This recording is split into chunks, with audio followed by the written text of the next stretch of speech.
Aggressive slip bobber fishing is deadly when hungry walleye cruise predictable places. Jon reveals a proactive bobber fishing system proven to consistently put more fish in the boat than traditional sit-and-wait approaches.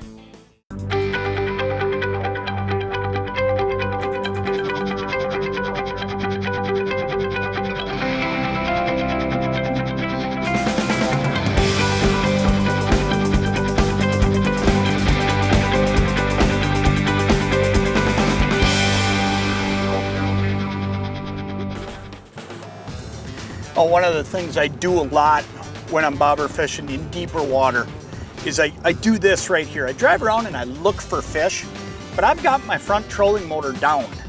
And that electric motor's down for a reason. Today, you know, today's world has changed. I mean, we don't need anchors the way we used to. We have these spot lock systems that just park your boat and hold you right on a spot. So what I'm doing here is I'm driving around looking for fish with that trolling motor down.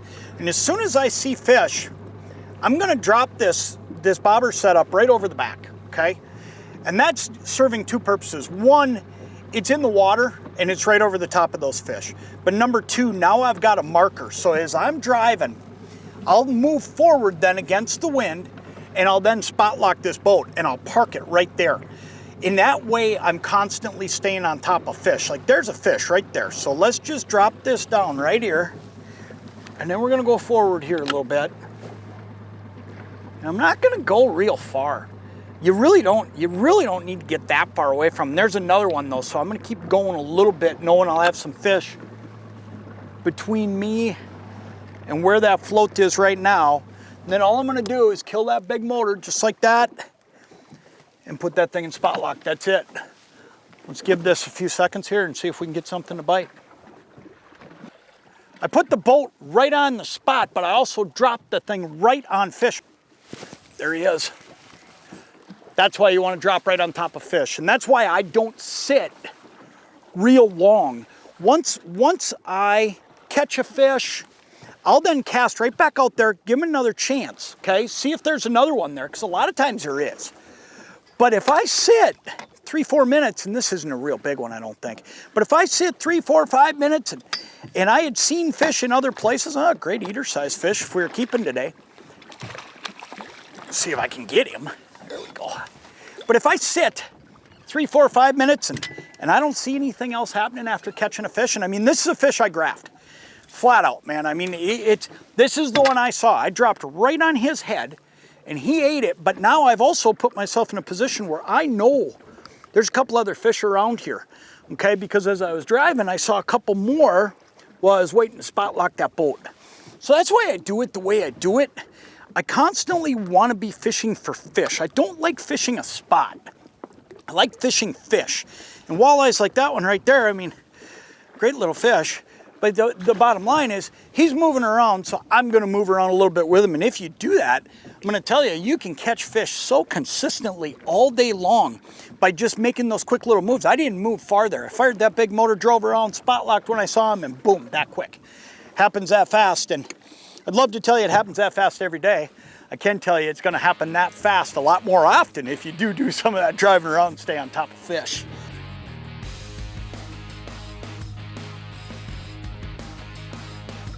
There he goes, right by the boat. You want to talk aggressive? The screen is just lit up right now. There are so many fish right here. That fish bit it. I saw him after I already parked. So I reeled back to the boat and just dropped it right at the back corner of the boat here. Down it went.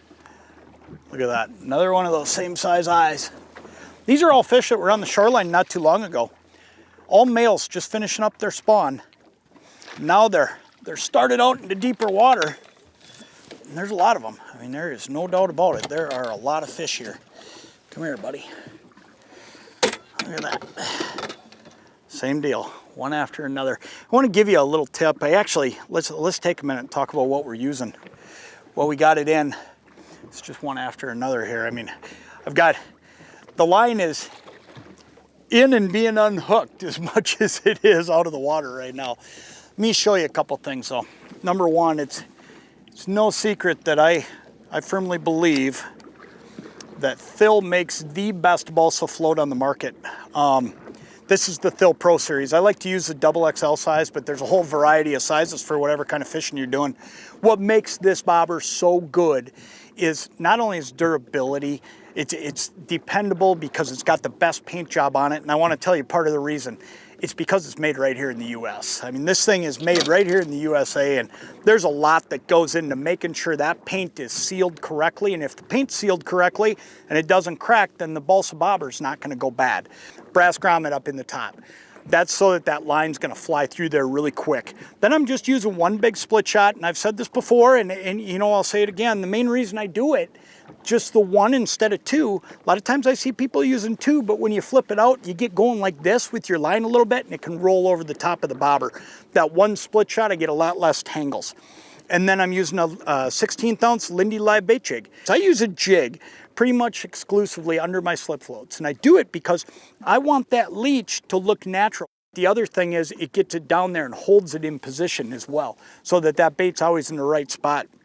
I think color can make a big difference too. You know, I mean, if you're sitting in a silver-sided minnow factory like I'm in right now, I like using blues and glows and golds and colors like that. If I'm on a perch type factory, I'm gonna use my greens, my fire tiger type colors, chartreuses.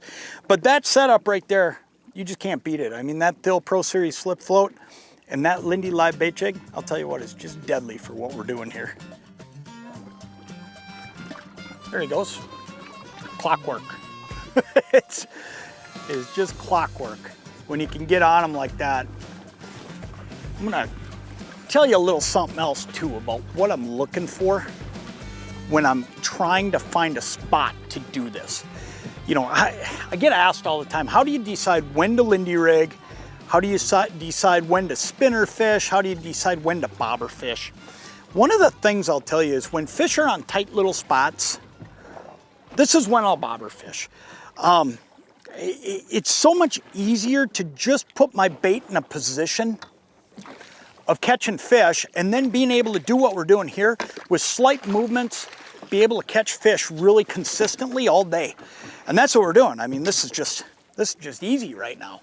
And I gotta be careful saying that because I don't want to jinx myself for the rest of the year. But I'll tell you what, this is just easy. And walleyes like this one, I mean, this guy, he's probably 19, 20 inches. Just a great fish. But he's tight on a structure here. So what am I actually looking for? Let's get this out of here. Let me get this fish back, and then I'll explain it a little bit. That's an awesome eye right there. Get out of here, buddy. Here's the number one thing I'm looking for. When you look at spots like what I'm fishing today, I'm on hard bottom today, okay? I'm on spots where there's a lot of change. And what's really cool is nowadays we have all these maps where we can see all that change down there because these maps, I mean, they're so precise, it's unbelievable. So what I'm looking for is I'm always looking for where's the top? Where's that little circle that's on the top? And then there's usually contours around it, but I'm looking for those tops, thinking especially when the wind's blowing like today, those fish are gonna be nearby that top.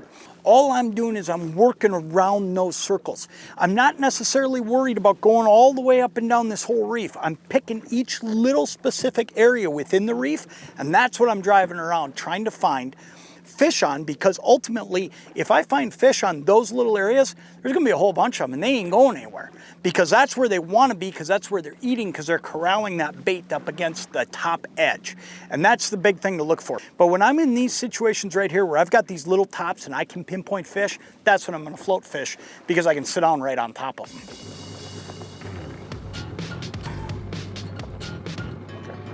You can see when you look at the screen how much moving around I do to find fish. And a lot of times it's not much. I mean, I'm in a pretty tight little area, but even if I'm just moving 10 feet over there, 10 feet over here, and all of a sudden I'm getting on fish, then I'm fishing fish versus just fishing. And to me, that's just enormous. I mean, if I can be fishing fish, I'm gonna catch them. I mean, that's just flat out how I look at it. I'm gonna show you right here on my graph exactly what I'm looking for. There's a couple things. One, you can see my map, okay? What I'm working on, there's fish right there. I want to catch those fish. So let's throw right over the side. See those fish right there? And they're right on the edge of that, top of that hump. So let's spin the boat around, and I just dumped right on those. Any second that float's gonna come through there, and you know what? It's gonna go down. I mean, there's no way we're not gonna get one of those three. There he goes.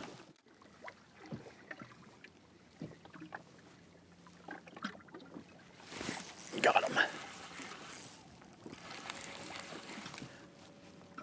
Sometimes when that wind goes down, you just gotta give them a little bit longer. I had to give this fish a little bit longer, just a little bit more patience.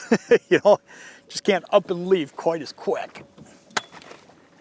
Feels like another one of those same good eater-sized fish that we've gotten one after another today. Yep, same thing. Man, that's fun fishing. That's fun fishing. That's another great eye to wrap it up with. You know, these spots aren't that hard to find, especially with today's maps. And you come out here and you find these little spots, but then fish them right. Fish them with a slip float, move around, fish, don't fish spots. Fish like we did today, and walleyes like that one right there. I mean, they fall for this. They fall for it every single day. They've done it for years and years and decades and decades. Put a Thill float out there, put a Lindy Live Bait Jig below it, and I'll tell you what, hang a leech on there and they can't resist it. Get out of here, buddy.